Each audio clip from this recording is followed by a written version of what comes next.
যদি কিনা আমাদের দাবি সেখানে বাস্তবায়ন না হয় তাহলে আমরা যমুনার দিকে অবস্থান করব। সেখানে আমরা তাদের সাথে আমি কথা বলছি যে ভাই আমরা সকলে যদি সম্মিলিতভাবে রাজপথে নামি তাহলে আমাদের দাবিটা আমরা বাস্তবায়ন করতে পারবো, সরকারও এটা বিবেচনা করবে।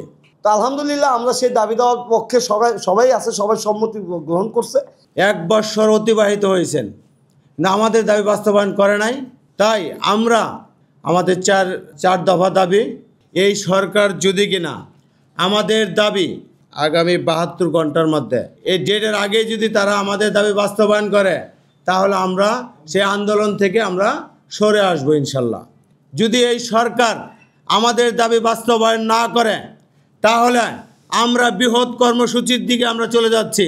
আমাদের আন্দোলন আগামী 11 অক্টোবর রোজ শনিবার সকাল 9টায় আমরা প্রেস ক্লাবে অবস্থান করব। সেখান থেকে আমরা যদি কিনা আমাদের দাবি সেখানে বাস্তবায়ন না হয় তাহলে আমরা যমুনার দিকে অবস্থান করব। সেখানে আমরা